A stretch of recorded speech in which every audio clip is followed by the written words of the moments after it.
I would suggest people leave that alone. Um, One, you can, it's the speed of getting your credit done. It's a lot faster than sending all of this stuff off with all these documents, and the government's going to pay for your paperwork. Two, I've done it, and I've got some stuff to go through, and I know why it is, but I would do it if I had a chance. I would do it over. I would just get my credit. I actually probably spend a lot more money doing that than just actually paying the bill. Um, there is a way to get to that point, and I was trying to let people know that you have to start with your uh, let me see.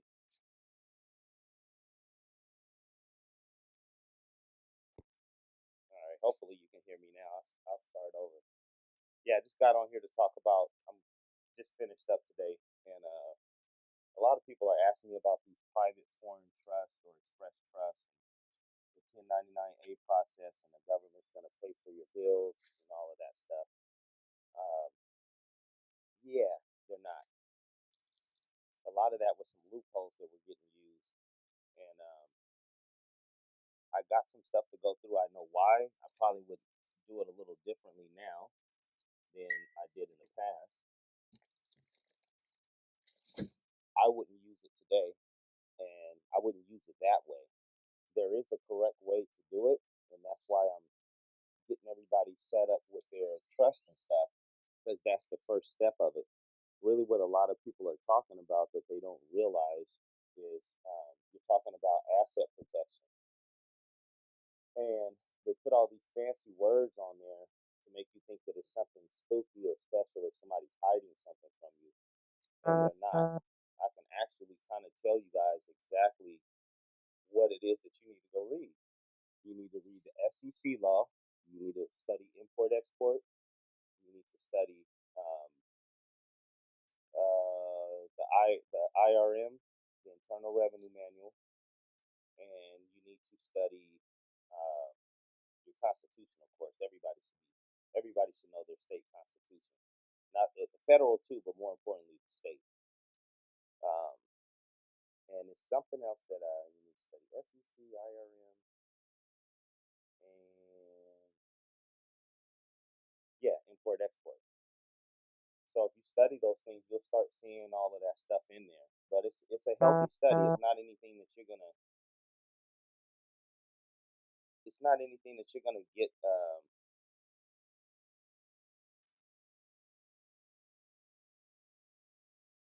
Okay, I'll try and speak up a little bit. I got your message. It's not anything that you're gonna do like it's like skipping or putting the horse before the cart. I think that's the saying. It's not anything that you're gonna be able to do like right now. People want to start at the very end of this thing, and your credit's not straight. Um, you don't really have any business credit. How are you going to get paid once you separate yourself from all of this stuff? Hold on 1 second. The chickens are in my garden. Go. Yeah. What are you going to do? Um, how are you going to make your income when you actually do so, quote unquote, go private? I would like to hear somebody explain it to me. And the other thing is, it's not working. It doesn't work. I haven't heard anybody get any of this stuff to go through. They're talking about it a lot, but I haven't heard anybody get anything to go through.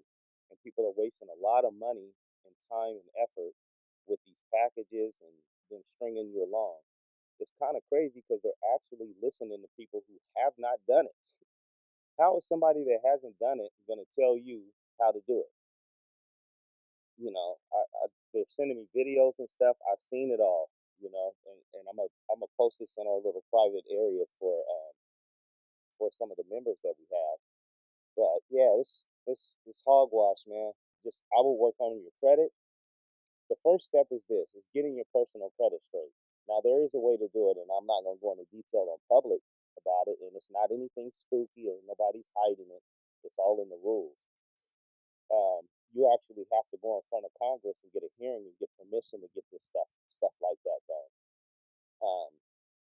But if you did want to do it, it's after you do your personal credit. You can't have any delinquencies, any derogatory marks. You have to show that you can manage your personal credit. You need some sort of vehicle because you're going to be setting up a trust, which is private. So you need like a LLC or S corp, something to interact with the public that is insured. That's why we're taking you through the steps.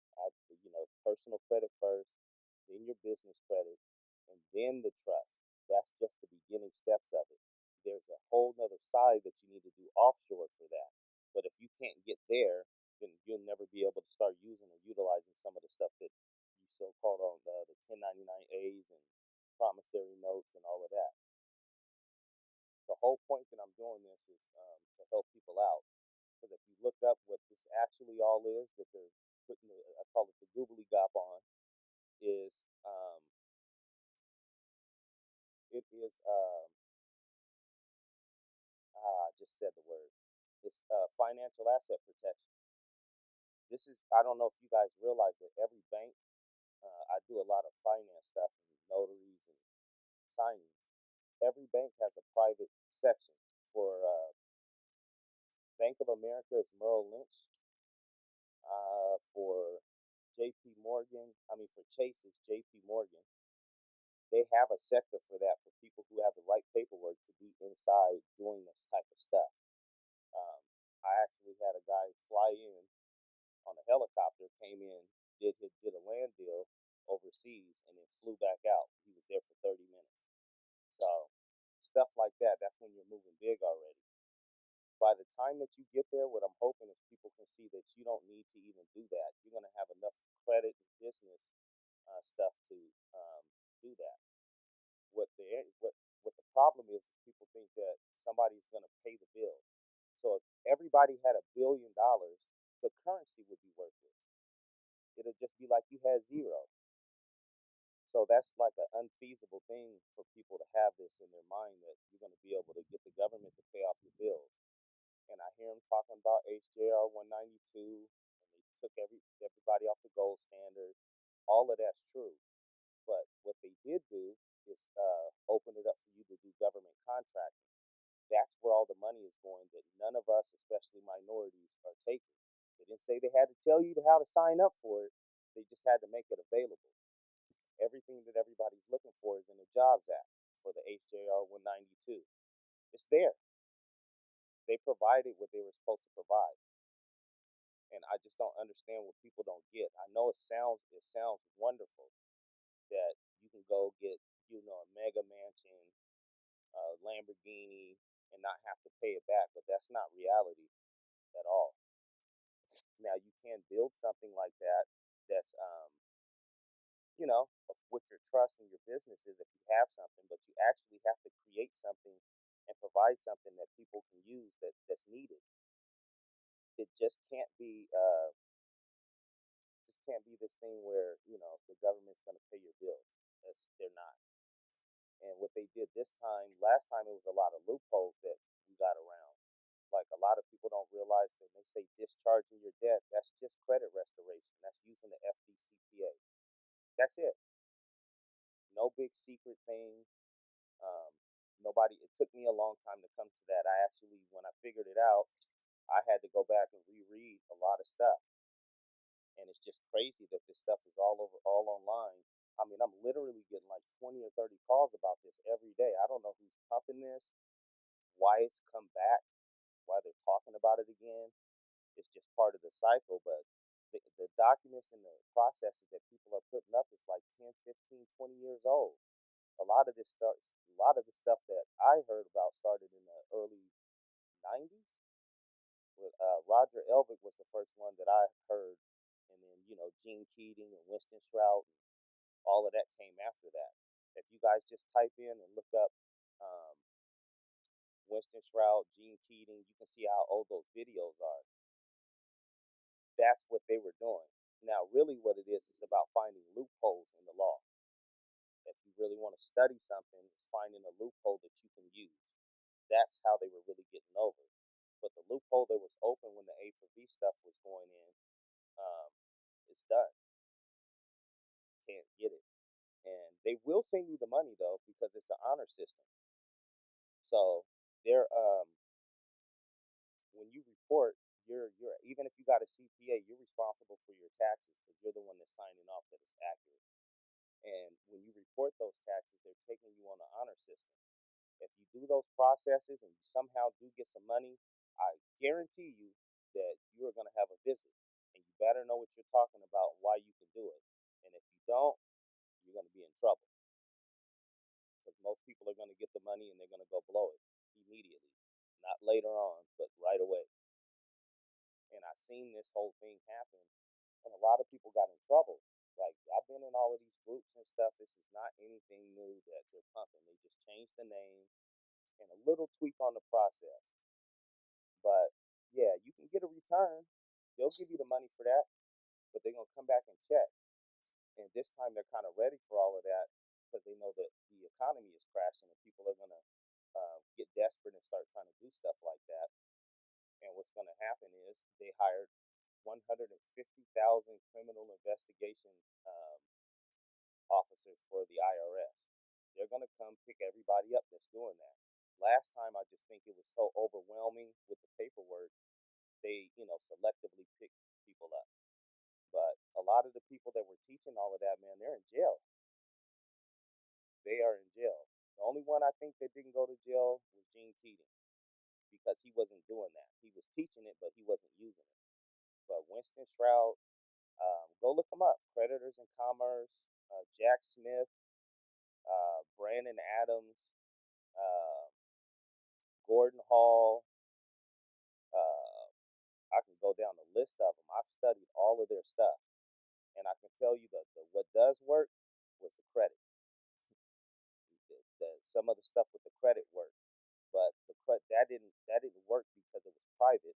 It worked because of the consumer laws, the FDCPA, the FCRA, and knowing how to do the administrative process and sending stuff off. It wasn't in people that were sending instruments in. It wasn't the instrument because I got that argument today. What it was or why it was working is you gave them something of value and they didn't return it. I can give you um, a water gun and say it's worth $50,000 and use this to pay my debt. And if you don't send it back, then you got something that I value at $50,000. That's all they're doing when they're sending you a debt collection letter. They're sending you a letter and saying that you owe a certain amount on a piece of paper. They got a contract if you don't answer. It's called tacit acquiescence. So look that up. Um, I just wanted to kind of come on here and talk about it because I'm going to start directing people to this Clubhouse and YouTube so they can kind of understand. I'm not shooting it down. I'm not saying that um, nobody can't get it to work. I haven't seen it, not that way. And when I got it to work, it was just I slipped through the cracks, the loophole.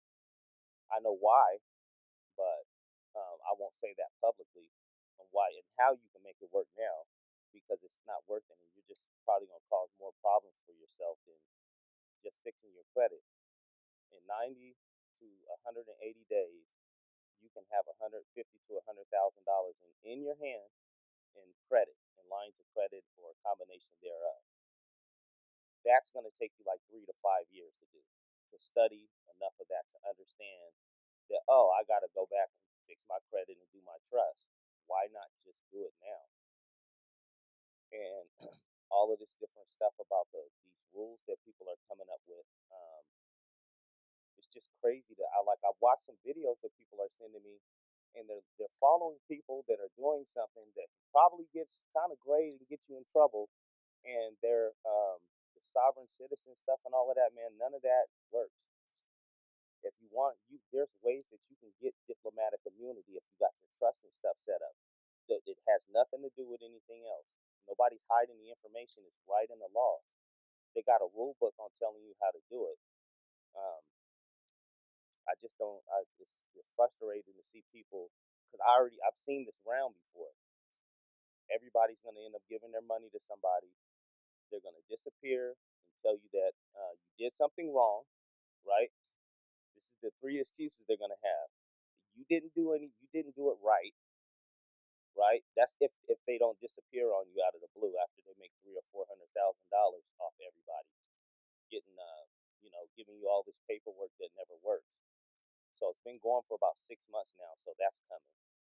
Or they're going to ask you to send them some more money because there was something else in the process that they added to it. It's like a perpetual thing. This happened last time. But if everybody wants to know what they're saying about the stuff, it kills me to just sit down and go read the cases. I just gave you guys some of the names. Go read the summary judgment and see what the court is saying about it. Remember, the court will tell you what you did and didn't do right. So I'm not saying that it's not crooked stuff that doesn't go on or everything's fair. That's ridiculous because we're people in the system. But it's the people in the system that are doing stuff like that. Just, everybody's not good, everybody's not bad, but it is what it is. But the rule book is there. And I've been in court with that stuff too. So nobody can tell me anything about any of those processes. I've actually took it to court. So I would just suggest that it's just 3 steps that you got to do. It takes a little time, takes a little effort and some money, the same amount of money that you guys would spend on doing these packages and stuff from these phantom people that haven't done anything. They haven't even sent off the paperwork and got it to work. And, people are giving them $3,500, $4,500. It was just like last time. People were paying $50,000 for these processes and stuff, and none of it worked. It didn't work. And then the problem is, you don't go. It's a lot of studying to go read all of that stuff and even understanding what it is. What I will say is it's a great civics lesson. Like, you're going to learn about what happened in America, why they say it's a trust, like the structure of everything. You're going to learn a lot of that. But the time and energy that you're going to spend in doing that, especially now with this recession coming, well, we're already in it. Could have just fixed your credit and gone on about your business. Like, at the end of the day, I always say, everybody's just really looking for some money and some peace. So there's ways that you can use your credit to do that. Like, even I'll give you, like, we're all about strategy. So, like, say you go buy a house right now, right? A lot of people are bailing out, but there's still equity in these houses sometimes. When you get into foreclosure, they don't. It's kind of crazy because you're trying to get them their money, but once you go into default on your home, they actually make it to where you can't refinance it because they're putting that on your credit. So there's ways that you can use a promissory note if you got a trust to actually put it legally on the market, and um, might be a little bit higher of an interest rate because you got to give a discount and some other stuff I won't go into. But you can actually save your house with a promissory note or save somebody else's house if your trust is set up. Like, if your grandmother owes some money on the house and you got a company and a trust, you guys can write up a contract and do some things with it and get it funded right at the bank. They'll take your note and put it on the market like they do everybody else's. It has nothing to do with being sovereign. It has nothing to do with your secure party credit status or anything else. It's just how business is done. And I'm trying to get you guys up to that point, so you guys can understand that and feel that. Because really, even starting with no money and just working a regular job, if you can get your credit fixed, I mean, it's gonna cost you, like, we charge $1,500 for credit restoration. But in 90 to 120 days, you're gonna have $50 to $100,000. That's worth it. Then from there, you got that on your personal credit. You can PG your business now because your credit is good and you got money in your bank account. But you got to have something. You got to be building something. You got to have something that you're trying to do to make money. Somebody has to pay that back. And who's going to pay it back is not you, it's the business. Now, when you get all of that stuff in your trust, it makes a big difference when you start going to get valuations on your trust, and you got an EIN number for your trust. Your trust has credit. You can PG $100,000 for your trust. So now you got between $150,000 and $300,000 worth of credit. If you can't figure out something to make money, you can't buy a franchise, you can't buy a piece of real estate, an apartment, a multifamily, commercial unit, something.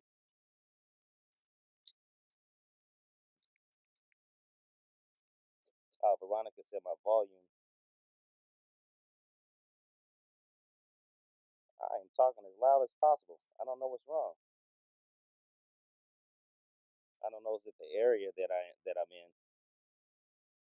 Maybe if I put the phone up to my ear, that'll be a little bit better. Give me 1 second.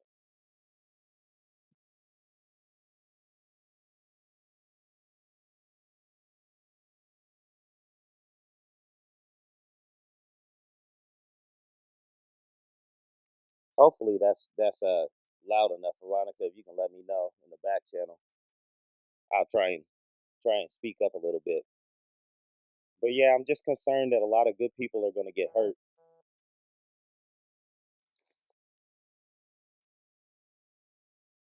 Hold on.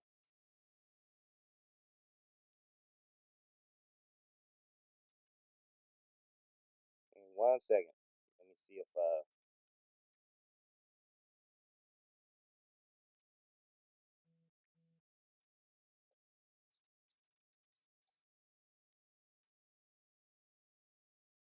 okay, Veronica. Let me see. Can I adjust that?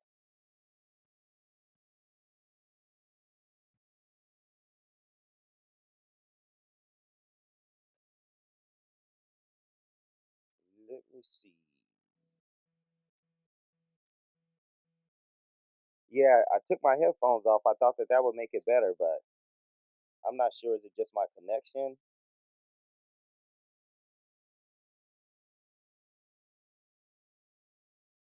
Let me see if Veronica was used. Let me see if there's a setting I can turn it up internally, but I don't see one.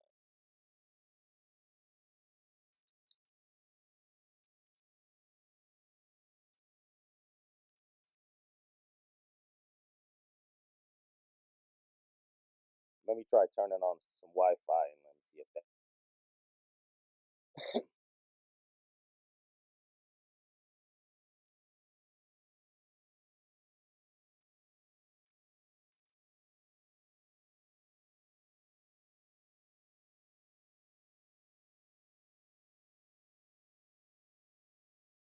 Is that a little bit better?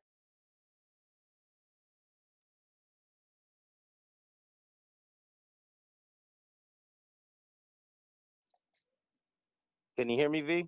Hey there, can you?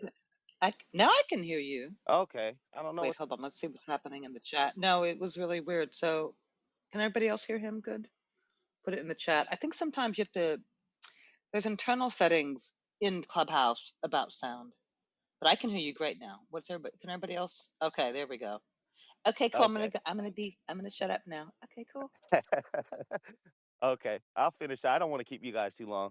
And pardon me if I'm running around a little bit. I'm chasing the chickens. They got out of the coop and Th- th- tore my garden up. I call them the angry birds. It's six of them and they roll tough. we're gonna get chickens down in Kentucky. Actually, Jumbo's like a chicken coop. But anyway, Tobias, can you just kind of recap most essentially the things that you just said for 16 minutes? And I hate to ask you to do that, but No, no just problem. bottom line it so that everybody can sort of come on the journey with you. Thank you. Yeah. So basically, I've been getting a lot of people talking about the like the 1099-A process, secure party creditor. Um, the government's gonna pay your bills. No, they're not. Um, and that's like a huge problem. Like I got at least 10 or 15 phone calls and a dozen emails. I don't know who's putting the stuff out and saying that it can be done, but from what I looked at, the first thing I always ask is like, have you done it? None of the people that are teaching it have done it, and that's dangerous. Plus, this stuff is the last crash in '08. It came out in with that information, which I'm one of the ones that got the stuff to go through. Like I actually took the stuff into court, and I can tell you what does and doesn't work. Um, but a lot of people got hurt last time. And if you go back and start looking at some of the people that were teaching it, they all went to jail, all except Gene Keating, most of them. 90% of them went to jail. None of it really worked. The people that did get money, they came back 6 months, a year, 2 years later, and came and picked them up. It's not worth it. Not when you can just fix your credit. This is really, really what all of this stuff is. When they're saying this private this and private that, they're talking about you having a trust. Period. There are ways that you can get some of the benefits of like getting on the do not detain list. Um, I'm trying to build you guys up so you have the money to do it, but you can get dual citizenship and all of that stuff. That's kind of where I'm leading you guys, so that you can go sign up the proper paperwork with the DMV and the State Department, and you'll be on the do not detain list and have a diplomatic immunity on certain things. But it's a process. It's not anything everybody wants to start right at the top of the mountain. And sometimes you got to take those baby steps. And even if you do that, you have your personal credit has to be stellar. Now, as far as getting special permission to use instruments on behalf of the United States and all of that stuff, you can do that, but you're going to have to do the process so you can get actually a meeting with Congress and tell them why they need to let you do that. There are people that have done it. I know that for a fact, and that does work. But the main thing about all of this stuff is really building up your assets using credit and leverage. That's why our three steps are your personal credit, right? So we can in 90 to 180 days, you can have 50 to $100,000 worth of funding. Is it going to cost you a little money? Yeah, but you're going to get it back.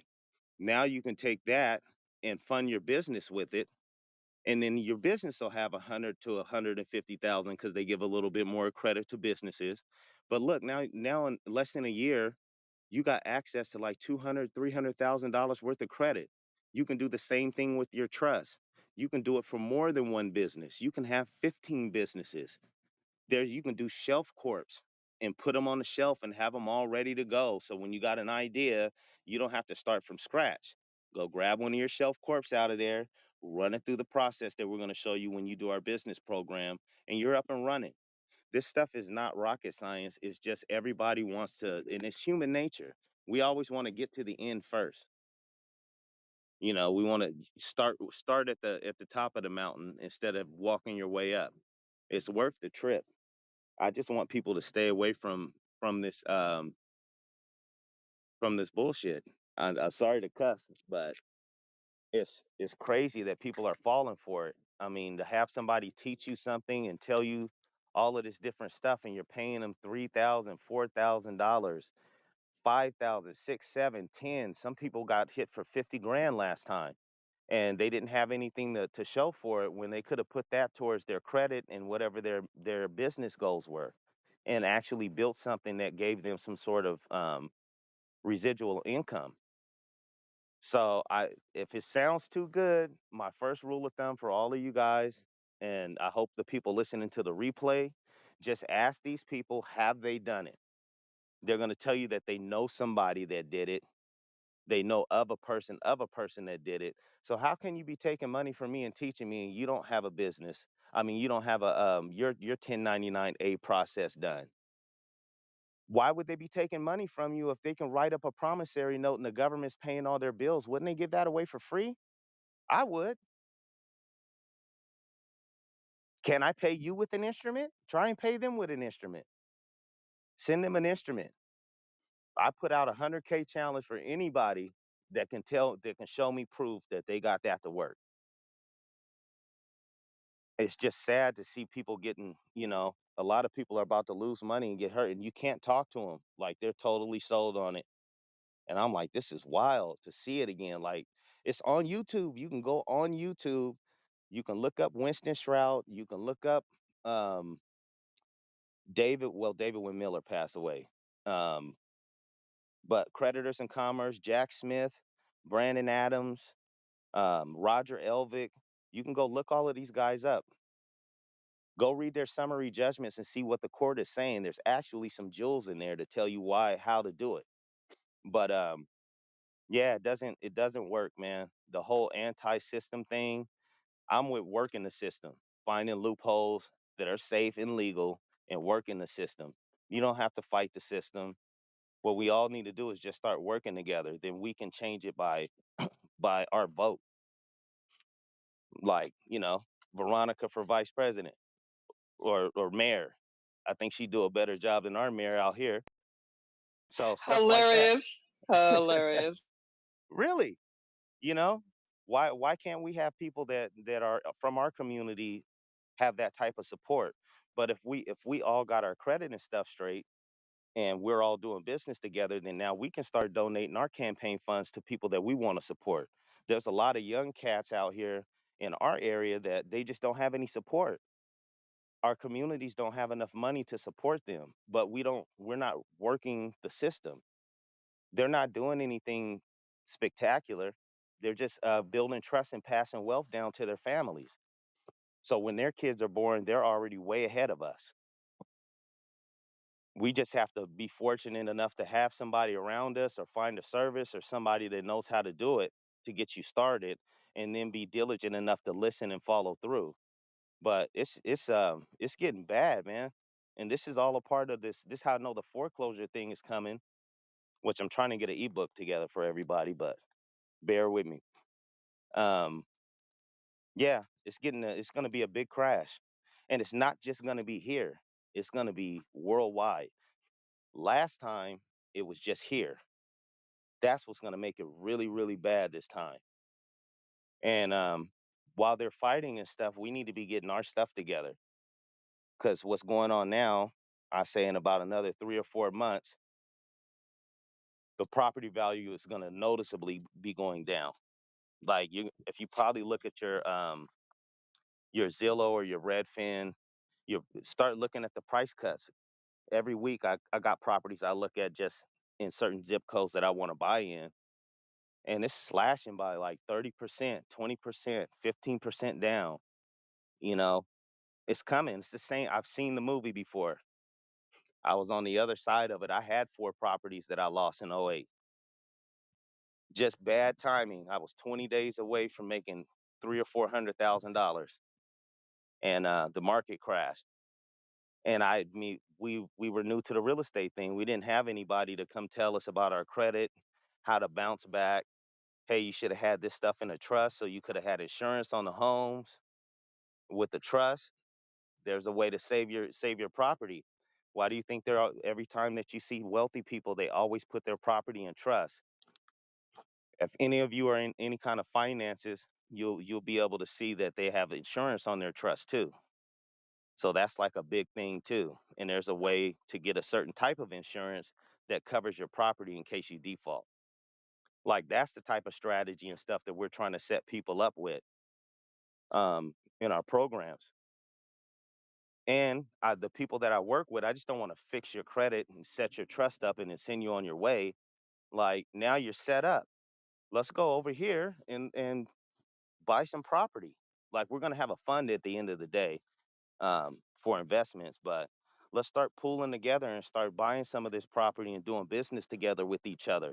It's a lot of money and opportunity out here, and we're never in it because we don't work together. And it's sad.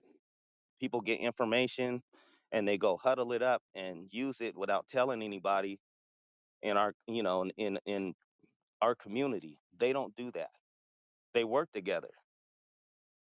It's a great show I want you guys to watch. It's called Billions.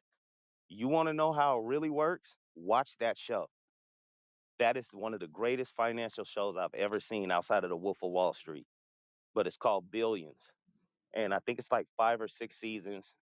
I forgot. I don't know if it's on Netflix or Prime, which one I get mixed up with all of them, so many of them now. But if you Google it, go watch it. It's great. And that's exactly I've had so many people tell me that I'm supposed to watch it because I'm like that chick on Billions. I've had so many people say that. Just saying. Veronica is the chick on Billions. Yeah. But they give you, and a lot of the episodes and stuff are based on things that really happen. Like I went on YouTube one time and kind of looked and seen what they based some of the episodes off of. It was interesting. Like how money really moves around and what's really going on and why this company gets crashed and they went out of business. They're doing all kind of snake stuff behind the scenes.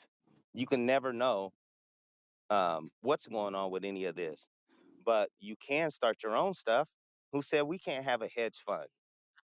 Who said we can't get 100 people together and do a hedge fund and everybody have, two, $300,000 worth of leverage? Just got to make it make sense. But you need the people to do it. Nobody can do any of this on their own if they're going to want to see things change the way they're supposed to be. And a lot of the wealthy started out with credit. If you didn't get left any kind of trust fund, or don't come up with an idea like Elon Musk, you're going to have to work it from your credit. And it takes time. It takes a little longer. The more money you got, the faster you can make things go. But it's still, this stuff takes a little bit of time, a little bit of diligence. So that's my rant. I had to get it off today. After the last 1099A call, I was like, golly, man, again. So, Tobias, can you uh-huh. do can you do us all a favor? And thank you for your wisdom. I'm always a fan. My Thank man's you. a fan too, and my man is like aristocracy, but he's like Tobias tells the truth, and he's Yeah, around everybody. He's around yeah. everybody.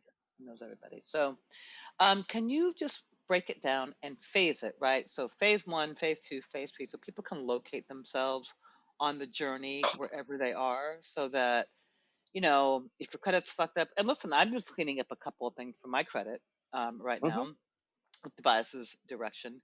But if you're there, if you're ready to form corporate credit, if you're ready to form a trust, can you walk us through that path again? Because I think that's really important. So the first thing that you want to do is make sure that your credit file is good. If your credit is messed up, you're definitely going to have to spend, 90 to 180 days, sometimes longer, depending on what it is. The higher the amount, the more they're going to fight you. You got to get your credit straight. That's why we start everybody with our credit restoration. You can't do anything without your credit. I know you hear people say that you can do business credit and all of that.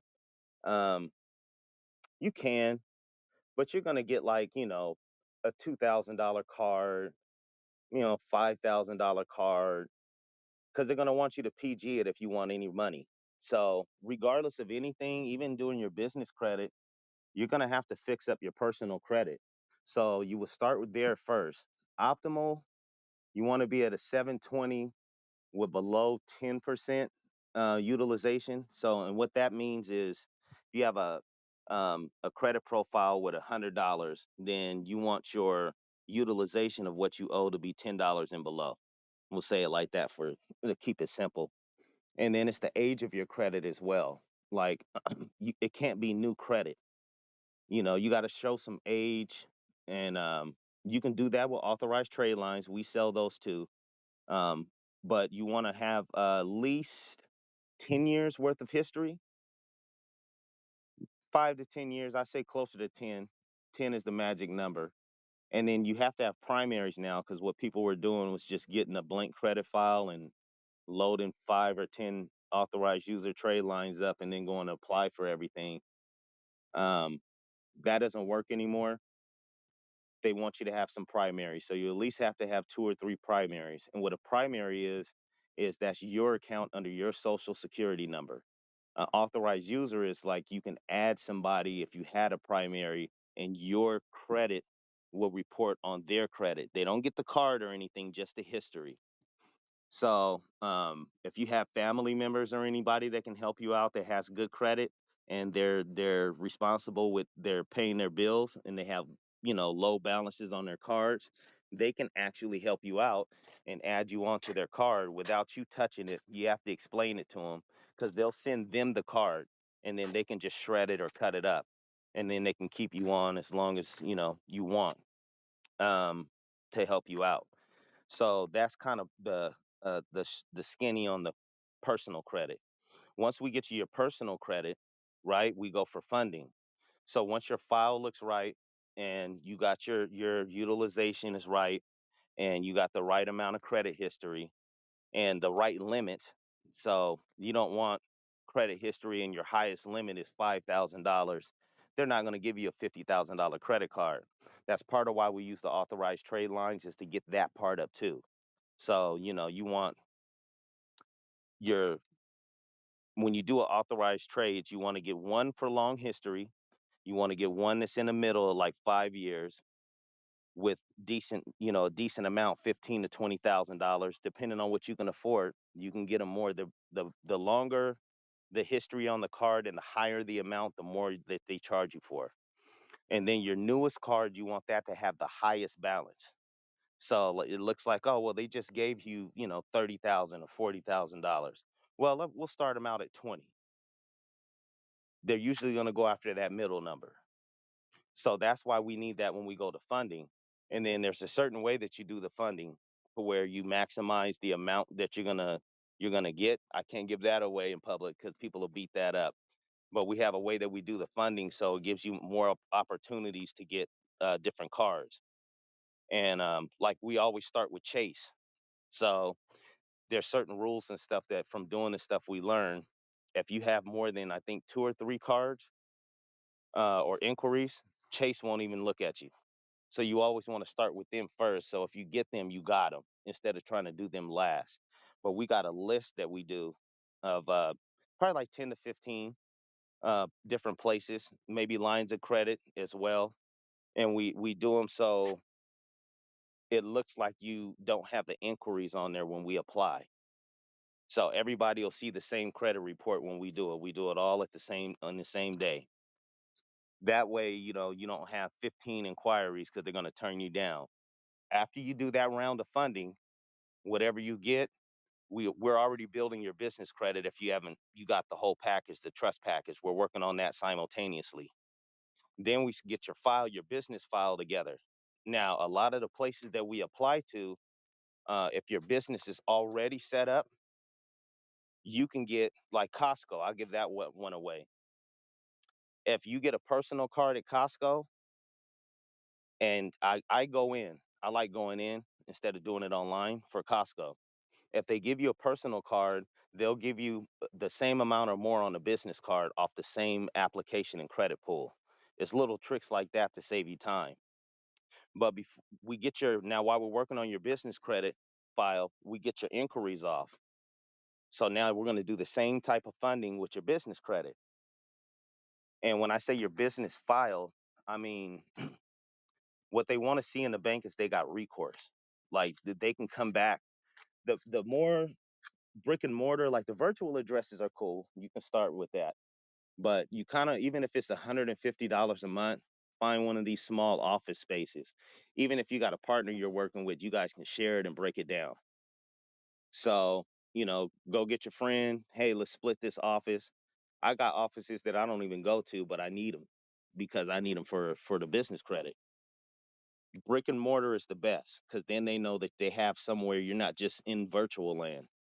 Even though you can start with a virtual address till you work your way up, you should have it by the time you get your funding, right? Um, and then whatever business that you're starting, you want to make sure that your registrations are good with the government. You want to always make sure that your registrations are good with the government. You want to make sure it's set up for you to get bid on government contracts.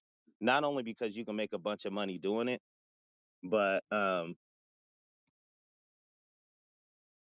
I thought my daughter found me. She's gonna pop out here in a minute. she's she's inquisitive. But not only because you need to get your file straight, and it's a way that you can make money by getting government contracts, but it puts your business in all of the databases. Like there's databases that the banks use in between each other. You got like a bank score, but we don't get to see it. We can't pull that report. It's their internal system. And you want to make sure that that's done. You want to make sure that you're visible online, that you have a actual website. It doesn't have to be fancy. It can be a one-page site.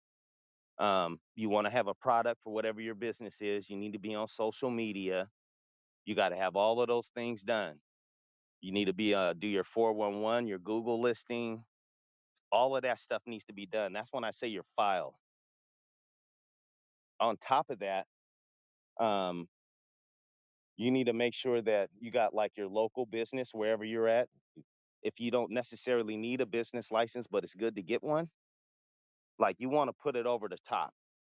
You want to look like, man, he's checking all, she's checking all the boxes, plus the credit is good, plus the business is good, everything's where it's supposed to be at. Then we go for your funding. They do have business trade lines. I used to have a real dependable source. I'm searching for one, but we're actually going to get set up ourselves to report. So that's going to be another service that we're going to be able to offer here shortly. And I'll talk more about that when we get it. Um, I would say, hopefully in the next 6 months. It's going to take a while just to get the inspection done. That's what we're waiting on. Is they're backed up, but that's something that you want to add the trade lines. Now, what shortens it up? Where I was going. Now that we actually did your credit on your personal credit and you got funding, well, once we get your inquiries off, so you can go for your business funding, you actually can PG the company. So you can get up there and say, hey, okay, I'm going to be responsible for any of the business debt personally. They just want to know that when they're getting their money back. And I would too. If you gave somebody some money, the first thing you're going to ask is when I'm going to get my money back and how is it going to come? So that and coming in there with a good business plan for whatever you're doing makes the difference. Now, when you go for business funding, I would suggest um, credit unions. They give up the most money and they're local. So you kind of want to be fostering these relationships as you go and you're working on your personal credit. Go open up an account, at a Navy Federal or one of your community banks, and get their products. You can get right online and see what, when I say products, like their credit cards, their home loans, their mortgages, their insurance, like really study the banks. Find out if they underwrite any like little local boutique shops or, you know, any gas cards, stuff like that. And you want to start there and get a lot of that out of the way. That puts you in their personal system. So, for instance, as an example, if who's a good example? I think Shell is everywhere. We have Shells out here, Shell gas station. I think the Shell card is underwritten by Citibank.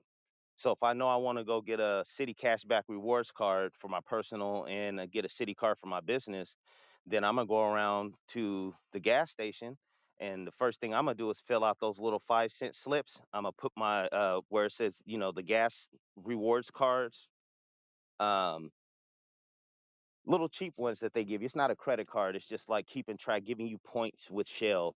I'm gonna fill that out. Then I'm gonna go apply for the gas card when my business credit is ready. Once I get that gas card, now I'm a preferred customer in their system because I spend money with them. So that's gonna make it easier for me when I'm ready and my credit is ready for me to go and get their business card. You want to develop a relationship with them. You want to take City Group on a date.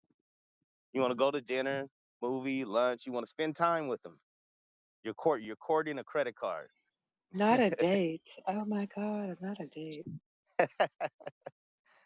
Look at it like that. As much as you can do with that corporation to make it create a relationship with them.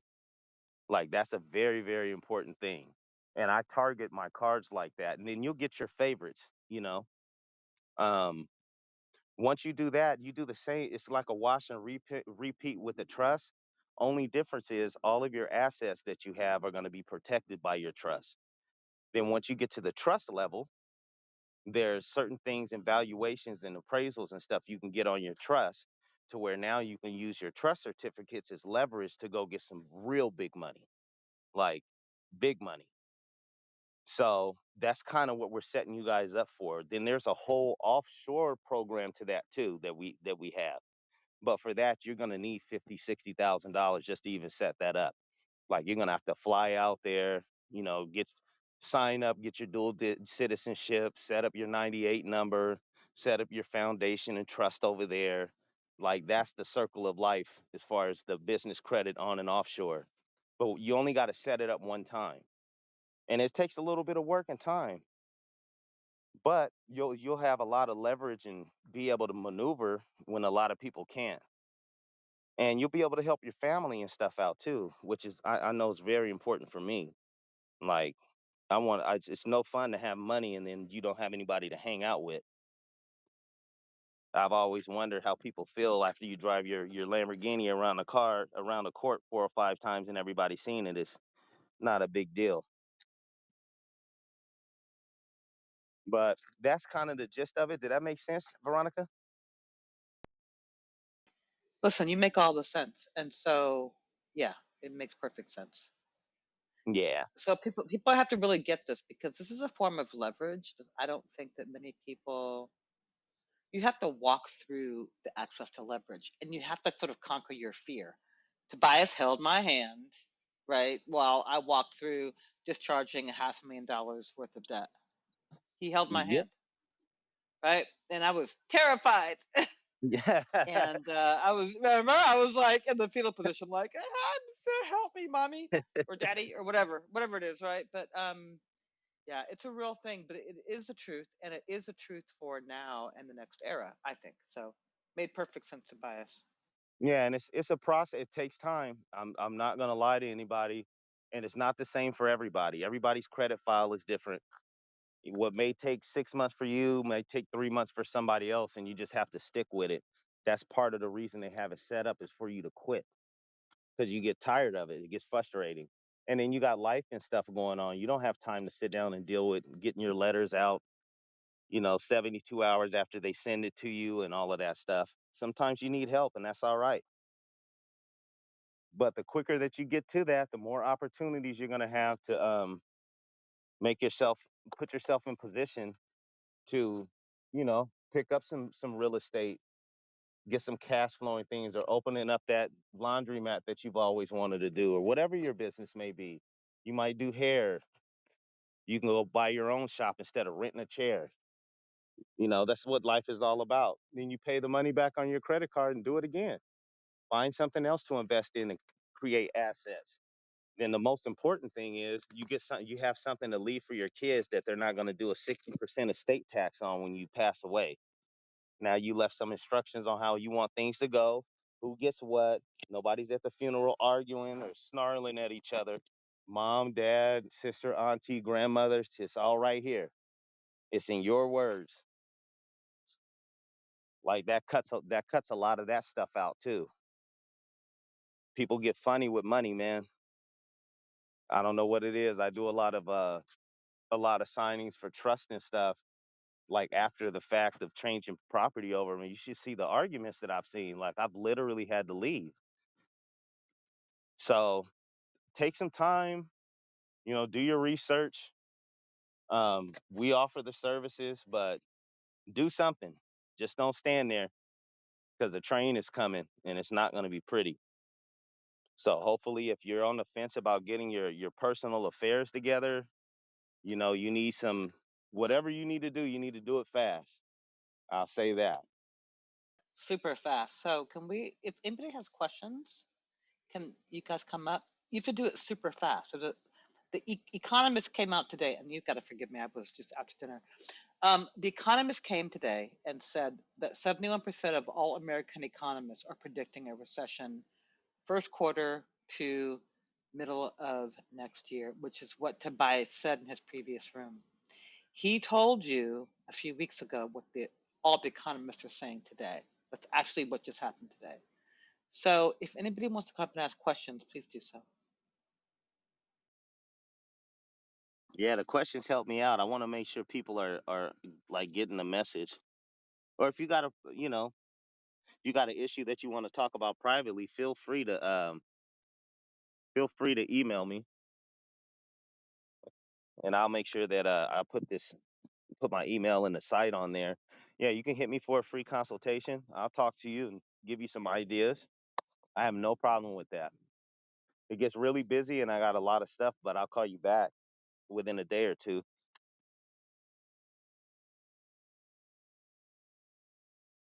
But if you have any kind of questions or a strategy that you want to go over, well, this is a time. It's free.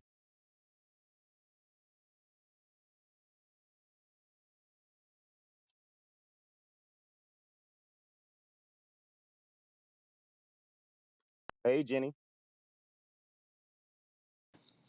Hello, hi Tobias, hi Veronica. Hey, So how you doing? I'm good. All right. So I have recently opened up a Navy Federal checking and savings account, and then that's it. It's like now what? How's your credit? Uh we will be working on that soon. All right. So, for now, I wouldn't do anything with it except make sure, like, if you got some income that you can put in there to make your bank statements look good and the cash flow in your bank, I would try and do that. Anything just for some activity as well. And then from there, that is one of the banks that we take you to get funding. So that's great that you already have that. That's on our list. Navy Federal is a great bank. Okay, great. Thanks. I know what to do So, next. hmm do you have any other community banks in your area? No, yes I do. Should I apply, should I open up an account at another um credit union? Yeah. Okay. If you got a local credit union, you can look them up and see um like what their products are online, or you can go in and just ask them what type of banking products do you guys have, and you know what does it take to qualify for this. They'll give you a little bit. If you get real chummy with somebody in there, they'll break down how much the whole underwriting thing for you. But don't be scared to call the bank and ask. They'll tell you they want your money. They'll definitely sit down and talk to you and tell you, what their underwriting guidelines are, just so you know going forward. You know, you might have a bank in your area that does a lot better than Navy Federal and just don't realize it. Okay. But I say to have, if you can develop a relationship with as many banks like that as possible, I would. That's great. Nothing against Wells Fargo and all of them. They give it up. J.P. Morgan, but the community banks are easier to deal with because they don't have as many customers. One, and they have more money to lend out because of that, and they're a little bit easier on the underwriting requirements, like your credit score and what it takes to um, get approved for a card or a loan or credit card, anything like that. So don't discount your local banks. But for you, that's exactly where I would start. Like that's something, and we'll talk offline. That's something that you can get started like today. So then it's already there when we're ready to go. Okay, great. Thanks. Oh, Bias, can you sort of give an overview of the underwriting process? Because I've looked at this for a long time, honestly, in all of my hijinks. Talk a little bit about what that means. Because I think until I kind of climbed down into it, I didn't understand the importance of underwriters and what that means. Can you talk about that? yeah. So what these banks do, they have people that they call underwriters, and what their whole thing is risk management. So they're there to say, okay, this is the criteria. You have to have this credit score, this amount of income, and you're more probable based on whatever database that they have or computer AI they're using. It'll tell them whether you're going to default. So you're less probable to default. So what you want to do for the underwriter is find out what their guidelines are, and you want to make sure that you meet them. So, like, better to give an example. Like, say, in order to get to get 35,000, say Bank of America has a $35,000 credit card, right? So you can get approved at 680, but the maximum amount for the maximum you can get approved for, say, like $5,000 or $10,000 with a 680, decent credit score, decent history, but the max for the card is 35,000. And so, from 680, if they're saying that's the minimum credit score that you need, that will be like an underwriting guideline. So if you have a 750, then you're going to qualify for a little bit more. If they say that your median income has to be, I don't know, 100,000.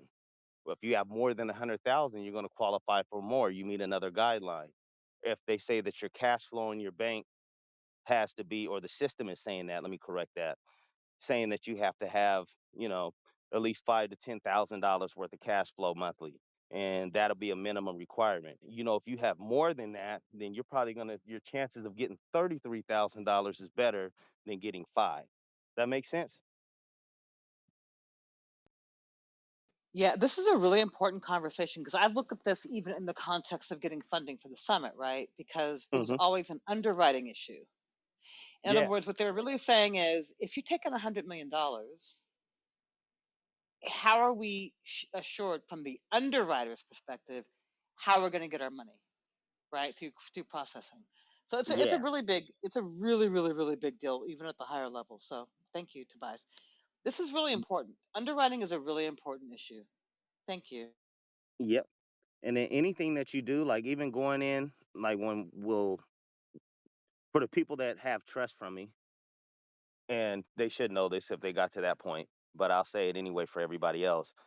Before you go into the bank to open up even a bank account, you should get online and look up what they're requiring you to bring.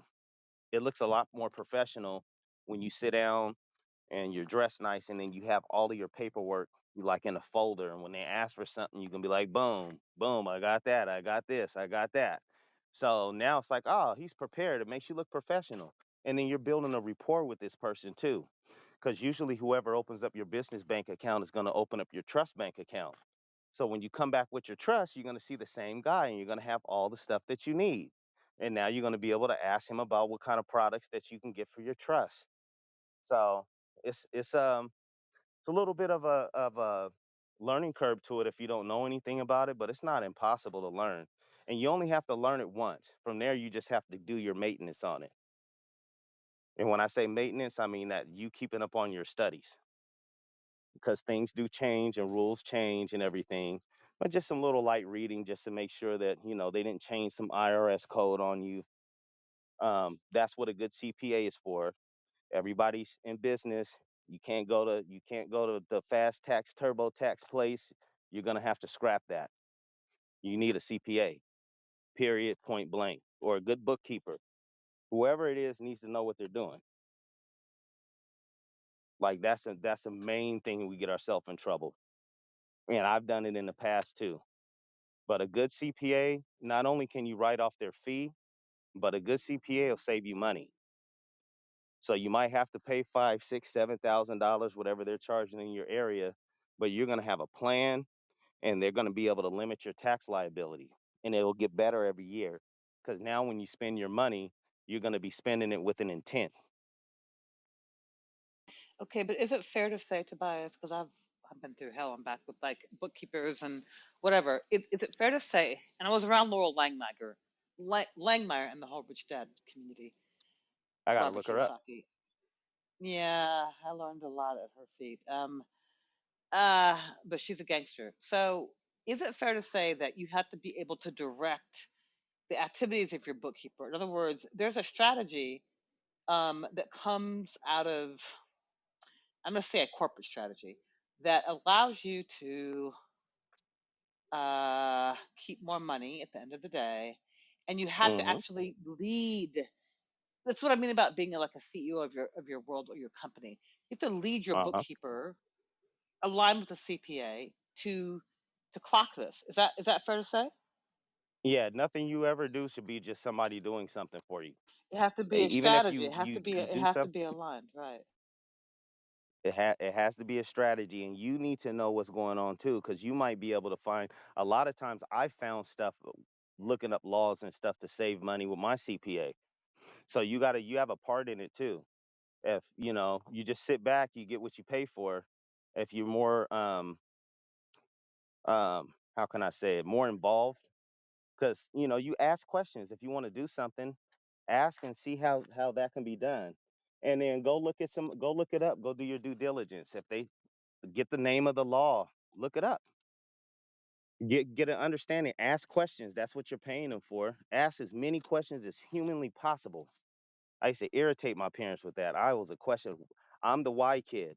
I was the why kid of my family, and my daughter is too. And I answer all of her questions when she asks. Every single one is until she's blue in the face. Ask a lot of questions, but a lot of this stuff, and that makes you better too, because this is your thing. So the more that you're aware of, it'll change your thinking because you're getting knowledge out of it too. So as you're talking to your CPA or your tax attorney and your team, whoever you got, about your financial strategy, you can actually start setting yourself out a plan. Like, say you want to open a store or buy a franchise in 4 or 5 years.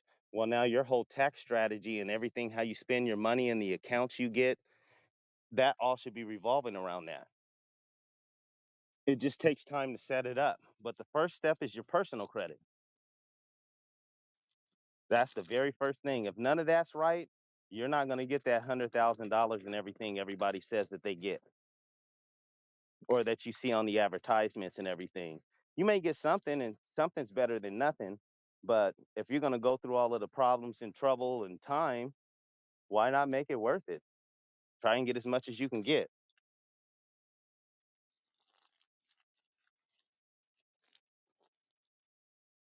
Does anyone else have any questions?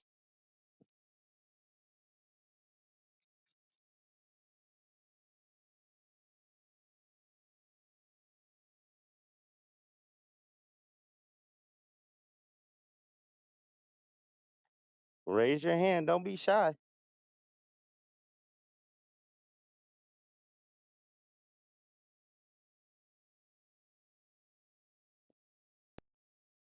Listen, y'all, this is game. So I my boyfriend traveled around the world doing cash because he didn't care about credit, and then he had sort of a dark night of the soul, just as I had, and he's like, okay, I'll consider some credit. So he did. He just got his credit together with Tobias's advice, and so now his personal scores together, Yes, and it is. now he's doing an authorized user that has an American Express Black Card, There and you go. then he's gonna acre property in Kentucky because he can finance it. He was credit free. Yeah. I'm telling you, it's Yep. it's it's it's the truth, and it leverages everything that you have. Can you please tell Tobias to check the chat and back channel? Yeah, check the back channel, Tobias. Okay. So what I'm saying about this I'll check it now. is that a lot of times even people, because my boyfriend's not cash rich, but he's asset rich or land rich or whatever. So um, and he's smart, but he's also resistant. So that's my burden in the world. He would agree. He would tell you the same thing. But what I'm saying is that when you kind of clock this and really get it done, there's an amplifying cascading effect that happens when you begin to go in an upward motion uh, in this way. So I hope that makes sense. I'll yeah. Okay, so it says for brick and mortar, we're using a PO box street address work. Yes, that will work in the beginning, but that's like a starter kit. So that's just kind of to get you all set up and everything. But when you go to get funding, that'll be the difference. You getting like $150 office or something like that a month, and you can do like a 6 month lease. You should have it from your personal credit if you're messing with us. Plus, it's a write off, most importantly. So you're not really spending that money. You're kind of spending it, but you're getting it back. You want to have a brick and mortar if possible. I mean, you can make it work without that, but I'm all in putting myself in the best position to get funding. Sometimes things don't work out like that, but that should be your goal. So you can make it work with the virtual address to get it started, but when you want to go to get some real funding, they're going to want to kind of see a brick and mortar. Definitely. So you can always start with that, but always keep that you're trying to get to that brick and mortar phase. And it doesn't have to be a huge, big, fancy office like you see in some of your cities. It a regular, nice, small office. You can even do what the share programs that they have. where people share offices, and you just have the office, and then everybody shares the conference room and all of that.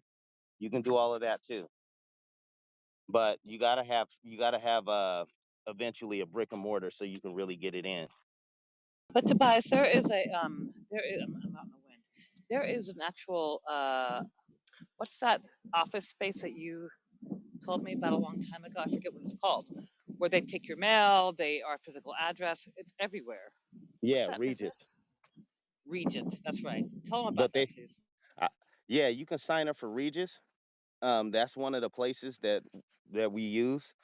But lately, I have not been able to get any offices in certain places. I was looking for one for one of my clients in Wyoming, and they were all out of addresses. I couldn't believe it. Um, so I'm trying to find some alternative places. Sign of the apocalypse, right? But so they are somewhere. Can you spell that also, Tobias, please? Give me one second. Let me look it up. I Make think sure I it's don't give you guys I a think messed it's up I spelling. think it's Regus, right? I think that's it. Yeah.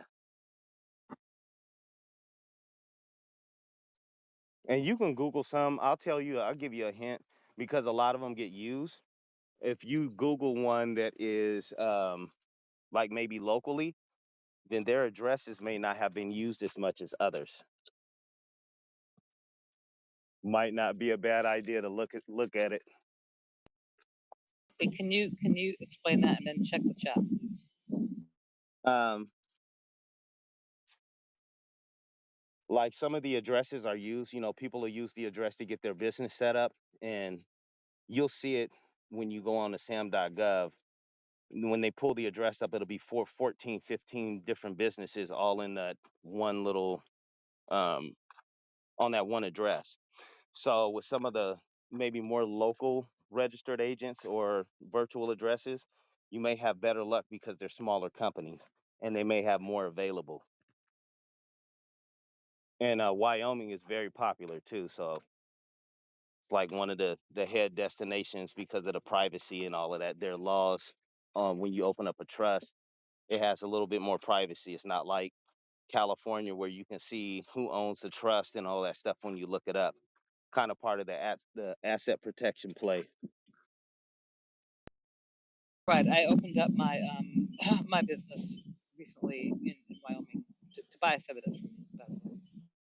Yep. But yeah, a lot of this stuff is and I'm still learning every day. Like I read and try to study up and stay up on stuff. I don't know everything. I wish I did. I'd own a universe. But I do try to stay diligent and I'm always a student. So, when people come and say they have something to offer, I'm not the type of guy to not look at what you got because a lot of people are like that. So if you ever know anything or you have an idea you want to throw out, give me a call and we'll look Check, at it together. check the chat, Tobias, please. Yep, give me 1 second. Trying to do this to get the I'm I'm harvest. a lousy clubhouse moderator, by the way. I suck at That's dealing okay. with this. It's okay though. I'm actually out here pruning my garden. I got some squash for to bring into the house for Melissa, so I'm doing my husband duties at the same time, Honeydew, trying to make honeydew, sure honeydew, honeydew. I.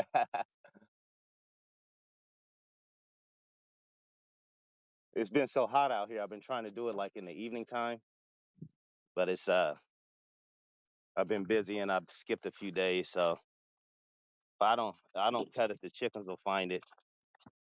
They eat well. Let's see. Does Navy Federal Amex card have a membership? I'm not sure, but that's stuff that you can look up. I'll look it up for you right now. You said American Express Navy Federal card. Like utilize Google. That is your best friend. I just got a Navy Federal account, so I'm new to the Navy Federal game. I've been meaning to get one, but I just got one. Can I say something about Navy Federal? My Hmm. daddy, who's been in prison for 50 years, in prison. 50 years, who was in the Navy before he became a Black Panther. I called them up and I was like, well, here's my daddy. He's not a public citizen. And they gave me an account. It's deep. If you have any family members or anybody that can be surprised, they will, if you have anybody related, they can open up an account to you that's been in the military. Anybody. Yep. My daddy's been in prison for 50 years and they gave me an account. Just saying. Yeah. Get in with them if you can. My dad got me in, so I took him up there to get an account, so we can all get one, and we're gonna work that together too.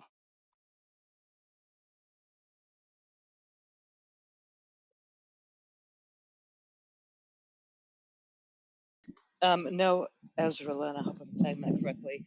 So I didn't if need a number. My dad only has like a penitentiary number, which is crazy. But they didn't need it.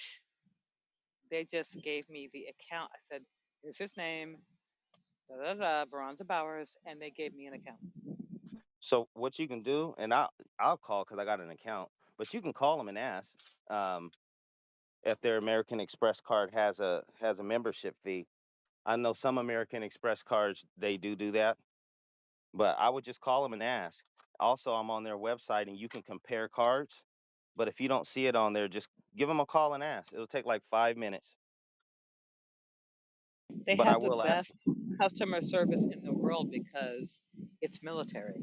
They have to service the military.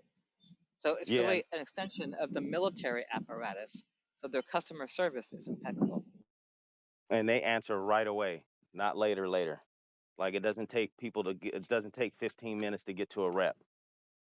They'll have you on quick. Let me check the chat.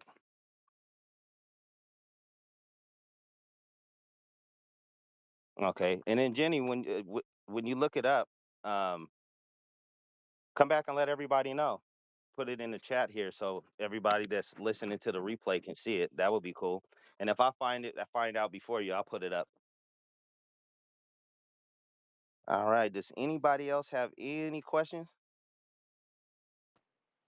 Yes. Hey, Tobias. Thanks for the room. Hey, Veronica. Good Hey, conversation you guys is having. thank I have a you. credit question. Uh-huh. My question is, my credit score is slowly going up. Uh-huh. I have student loans and my car note that are current. I also have two doctor bills that's on my credit and a credit card. So my question is, how can I get my credit score to go up? Because it's like 615 right now, and I want to Mm-hmm. get it like up there into like the 700s.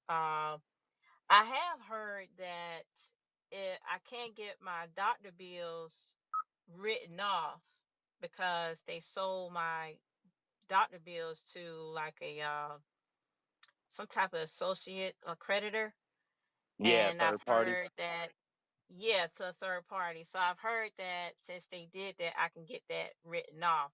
So Yes. what do you think would be good things for me to do to get my credit score higher? I would definitely dispute those bills. If anything that's with a third party debt collector and the original creditor wrote it off, they file. Now, this is where they do file a 1099. They do a cancellation of debt. So they can claim it on their credit. Once that's done and they sell it to somebody else, a lot of people don't know they inside because we buy and sell debt too. So they give you a package that's called media. That's like the technical term for it. So basically, it's just all like if they got 10,000 accounts, it's like all your names, addresses, phone numbers, all your contact information. And what they do inside of there when they sell it, this is why you need to.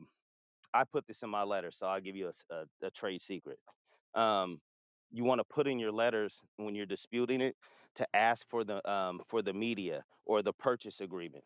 This does two things. If they try to claim that they're the original creditor, then they should have all of your information, right?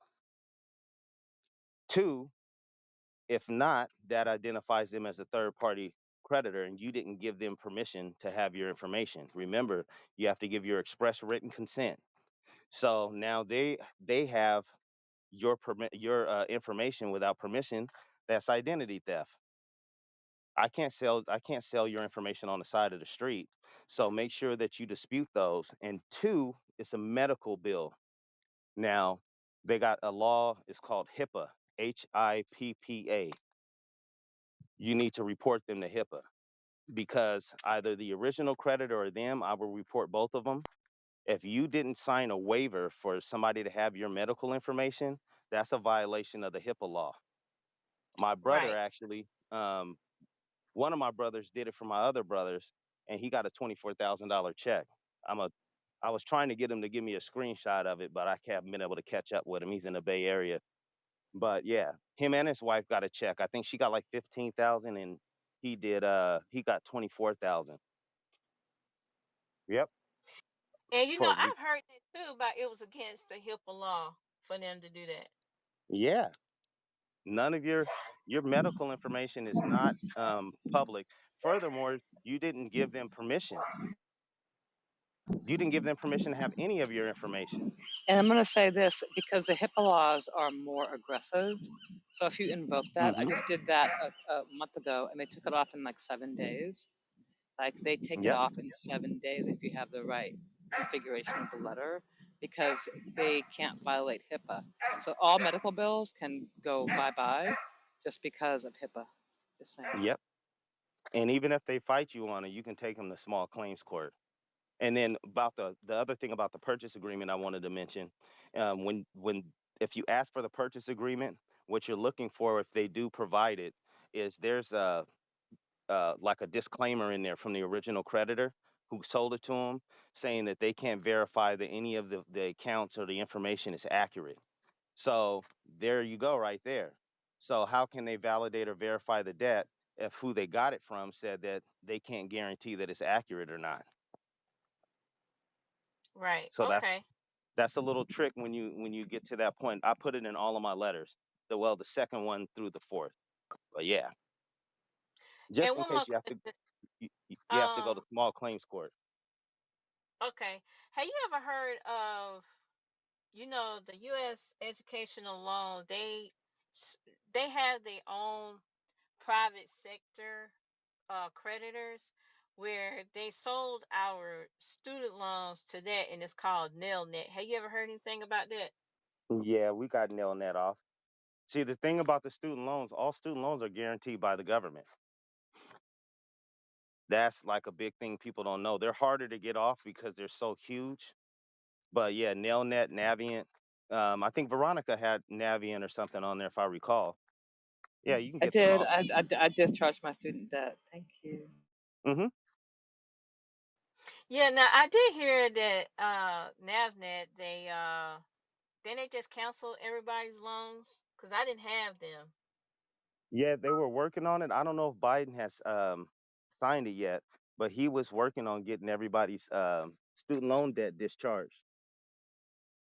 Yeah, I don't know whether they've actually done it, but no, he hasn't done it yet because when I called up there, I thought it was gonna be over like at 1st of August, but it's really the 31st of August, and hmm they give you a little more period. And I think starting in October, that's when they want to start getting everybody to pay their loans back. That's what they told me, and so that's why I was trying to figure out with this thing with Nelnet, like they done sold my loans to them, but it's still owned by the government. So it's kind of, I didn't really know how to go about it with them like I can with the medical bills. Um, yeah, so once I get rid of the medical bills, what else can I do to build my credit? I've heard, I can get another credit card and, pay it off and play that little game, purchase, then pay it off or pay down on that debt and keep that going. Will that build my score up? yeah, and there's certain places that you go. Like I would suggest going to your bank, wherever you're banking at, and getting this. If you don't have any credit cards at all, I would start there, like with secure cards with your bank or your local community bank. Um, I'm not sure what area are you in. What area of the country? What state? North Carolina. You guys got Key Bank out there, huh? I haven't heard of Key Bank. That's a great bank. put them on your roster. I'm not sure if they still cover it. Like we're on the West Coast, so our banks are a little bit different. But like look up, I know Bank of America has one. I know BBVA has a secure card. Anybody that has a secure card that's going to report, and then like instead of spending your cash buying gas, things that you would pay for with your debit card, spend it all on your secure credit card, preferably one with rewards, because you get money back from that too. Um, and you want to get like 2 or 3 of those, and then start building from there. And then if you want to accelerate the process, that's where you would add the trade lines and stuff on the authorized trade lines, which we do sell those too. I need to put that up on our website. But yeah, you can pop a couple of authorized trade lines on there and get yourself up and going. But Okay. I wouldn't spend money doing that until you actually got your everything off your credit. Like everything. That's the last thing you want to do before you fund. Because when you get the trade lines, they only stay on for 30 to 45 days. So it's just enough for you to get it in, and then you got, 3 or 4 or 5 credit cards, 10, 15, 20,000 a piece, whatever you get approved for. And then you wash, rinse, and repeat. And then just make sure, and this is just for everybody on change your spending habits. Rich people don't use debit cards. Wealthy people don't use debit cards. They use their credit card, and they put all of their charges on their credit card. And that's why you want to get one with rewards, of course. So like if you know you're going to pay your electric or your gas or your cable bill, stuff like that, swipe the card, send the check off. And you're building credit that way, and you're getting rewards. That's how you start getting these free you know tickets to Disneyland, or you can use your points for plane flights, or some of them will give you cash. Like my Wells Fargo card, I just got $250 worth of redeemed $250 off my rewards points today, just for the month. So spend as much, change your spending habits, things that you would normally get and pay cash for. Why not get credit for it some sort of way? Get something back.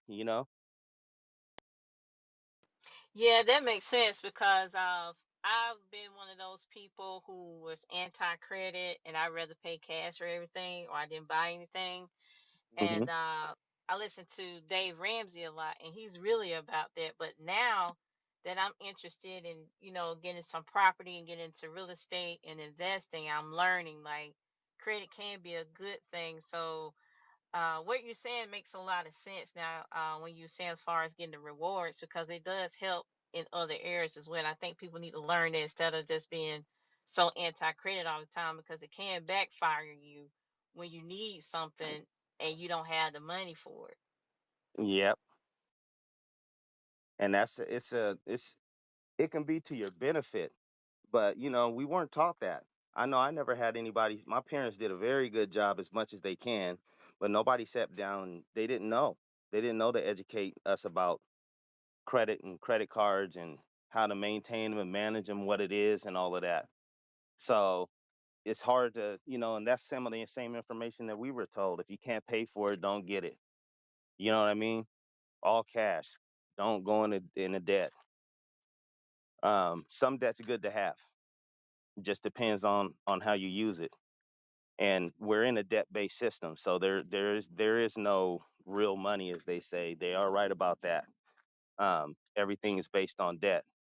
So if you learn, it's the type of debt that we get into and what we do with it. But credit is great to leverage. It's just people have to control their impulse to. It seems like when you get money or you get a credit card, everything comes up. You know what I mean? All of a sudden you need this or you can do this stuff you weren't even thinking about. You wouldn't even look a second time at those jeans or those Jordans, or don't make any impulse buys. Use your credit strictly for leverage, and you can get assets that'll give you money to where you can go buy those Jordans.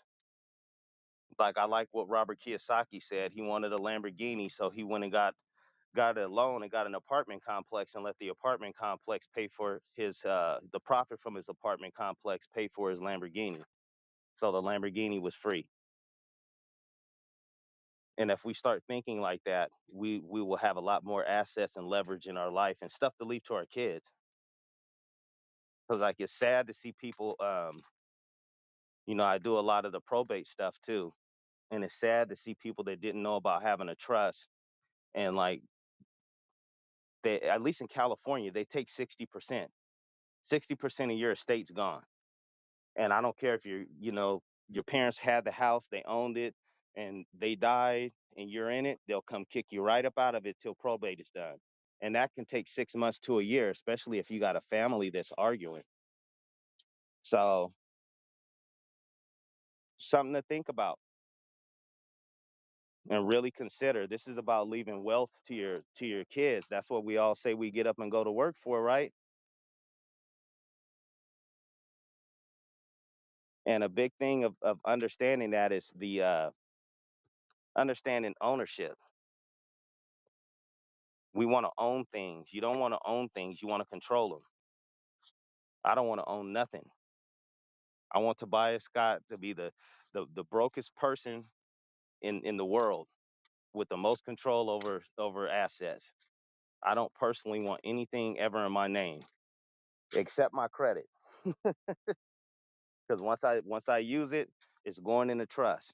I buy a car, it's paid off, goes into trust. Everything goes into trust. And a lot of us are getting to the age, where we kind of need to start thinking about those arrangements. I know when we're younger, we don't think about it, but things happen, unfortunately, and you want your affairs in order at all times. Makes it so much easier for your family. I see people that pass away with no trust versus people that pass away that have a trust, and it's so much smoother, so much better for the kids. That's all they don't have to worry about all of that stuff, the stress, what, who's going to get what, all of that stuff.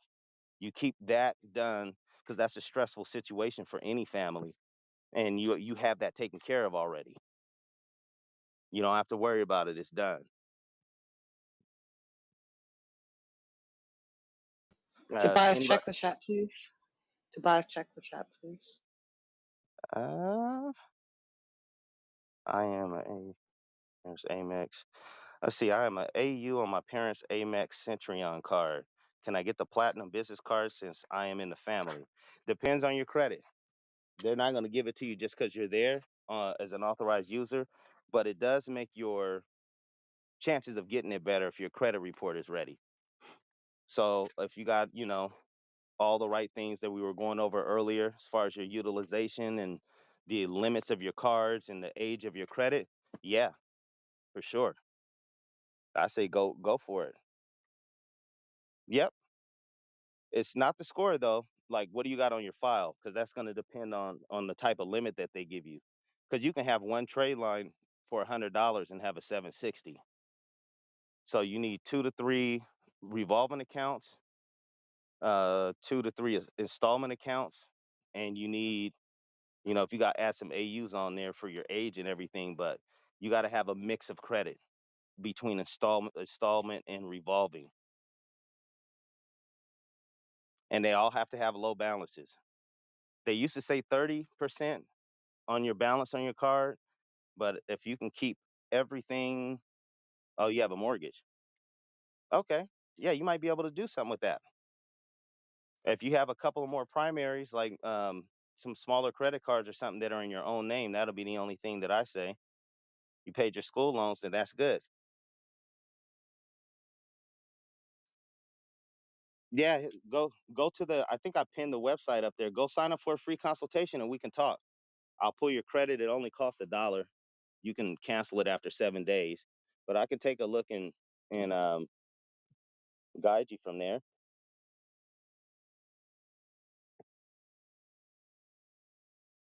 Let's see. Did I miss anything else in the chat?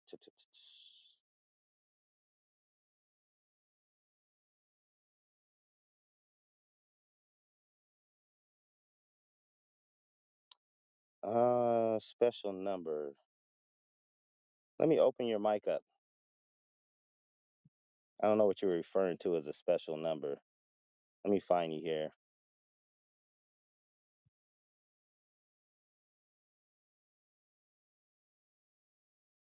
All right.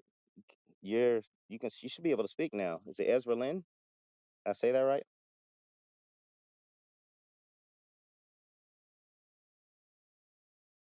I think you got to unmute. Oops, There you go. sorry, I'm not savvy. That's I would all like right. to know if the Navy Federal Credit Union requires you to have some number that identifies that your brother or your nephew is a member of the military and that makes you eligible. Do you have to prove it? I know Veronica said, hey, my dad this is his name, and they let her go. So can I just state it and they take They'll, my word? they'll have an access code.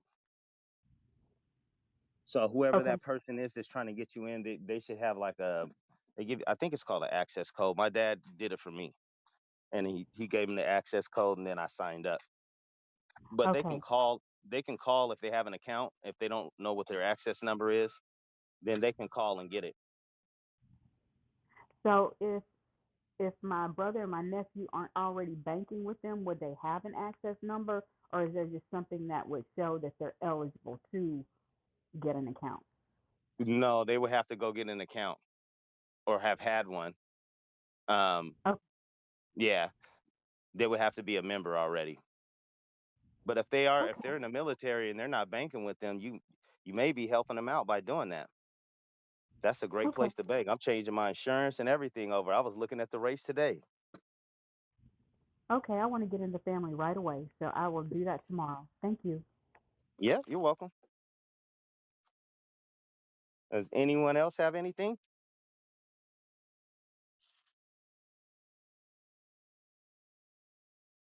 Hmm. All right. I stayed on a little bit longer No, than I was. wait, but hold on.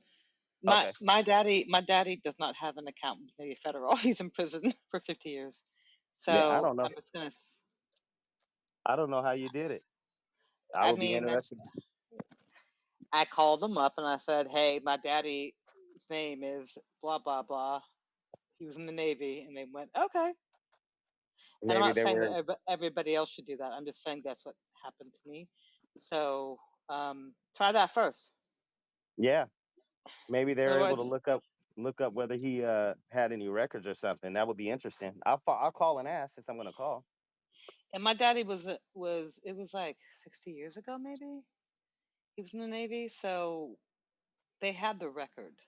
So Mhm. I'm always like go in hard and then let them rebuke you or whatever they're gonna do, right? So I'm just like do it, and then that's my personal philosophy. Do it and let's just follow the may, right? So I just went and did it because I didn't think I could do it. Honestly,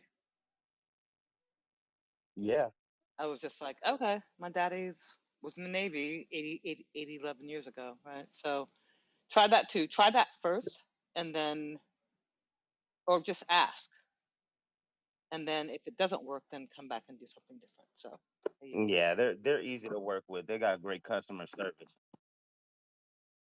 One of the better banks, I would say.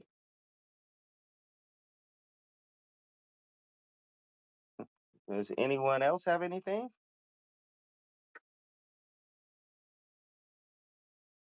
Well, all right. I will wrap it up and get back to work here. I just wanted to come on. I'm going to try and do a regular room. I got to find a time that works. So that's kind of hard working around the kids and me and my wife's schedule and everything. Um, but yeah, I'll probably try and get back on. I think we did Sunday at 6 last time, and that seemed to work out for everybody. But I'll try and pick a time where I'm consistently on so you guys know and come on and chat it up for an hour, hour and a half at a time. But I appreciate everybody for showing up. And I hope you guys all have a good evening and keep working on your credit and whatever plan you have to get ready for the roller coaster ride that's coming. It's going to be the biggest transference of wealth in history, and you want to be on the right side of that. So get your plan together. Can All you do right. your next room about? Can you do your next room about that, Tobias? Can you actually speak to that in the next room? Yes, I will. I'll do some research Like, too because I'm trying to figure out where it's going to fall so I can buy some more Tesla stock.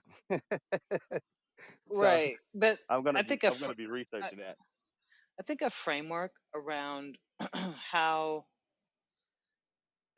the indicators are coming down and what that means about how you should move because you're a great predictor, and Mhm. I think people have to understand what it means for them In Yeah. addition to what you've been saying here, which is super powerful. So thank you for sharing your wisdom, because it's always the truth. Tobias is the truth, y'all. I mean, for real, for real. I discharged $500,000 worth of debt. Yep. Listen, fucking around with him, right? Like, hey, Tobias, I'm scared. What do I do? I'm in the field position. What am I gonna do? And he was like, okay, girl. Right? So that's what A- happened. And it So looks like don't, nothing's happening for a while, and then you guys will start seeing they'll start falling off. It just takes time. That's all. Some people get right, it off in 30 days. Some take 6 months. That part you can never predict. Because it seems like right. TransUnion hates me. They always have one thing on there I can't get off for months until I Yeah, it's go to. TransUnions. Yeah, they're the Yeah, worst, actually. that's my Achilles heel. Everybody has a bureau that doesn't like them. Yeah. But yeah, we'll chat it up this weekend. I'll do like maybe Saturday or Sunday. We'll see what my schedule's like. I think I got the room up for Sunday now, but I may have to change it because my son is he's starting football season, and I got to be there for all his college games if I can. So get out there and support him. Get my voice hoarse, yelling for the young kid. We love that over here. We love a good daddy. So thank you, Tobias. Thank you for bringing the noise. So thank you. All right, good talking to you guys. I hope you guys have a good week, and I'll be ending the room here shortly.